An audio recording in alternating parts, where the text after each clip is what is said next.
పౌరాణిక నర్తకి మొదలైన రంభ, ఊర్వశి, మేనక, తిలోత్తమ, పార్వతి, అర్జున వీళ్ళే కాకుండా ఒకే ఒక బైబిల్‌కి సంబంధించిన సలోమి అనే నర్తకి గురించి నేను నా వీడియోస్‌లో చెప్పాను. వీళ్ళే కాకుండా ఆధునిక కాలపు నర్తకి మొదలైన రుక్మిణి అరండేల్, సితారాదేవి, ప్రతిమ గౌరీబేడి, చంద్రలేఖ, దేవయాని, మాతాహరి, హెలెన్, జ్యోతిలక్ష్మి ఇలాంటి వాళ్ళ క్లాసికల్ డాన్సర్స్ గురించి నేను చాలా విషయాలు మాట్లాడాను. అదే కాకుండా డాన్స్‌కి సంబంధించిన విషయాలు ఎన్నో ఈ వీడియోస్‌లో చేశాను. డాన్స్ అంటే మీకు ఎవరైతే తెలుసుకోవాలనుకుంటున్నారో చాలా ఎక్కువగా వాళ్ళకి మీరు దీన్ని ప్రపోజ్ చేయండి. ఆ తర్వాత మీరు కూడా చూడండి.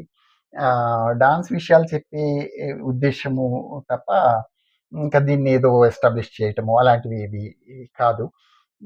కొంచెం నెక్స్ట్ వీక్ నుంచి నేను కొత్త వీడియోస్ అప్లోడ్ చేస్తాను. లక్షల్లో మీరు వీడియోస్ చూస్తున్నారు. నాకు చాలా సంతోషంగా ఉంది. Thank you so much.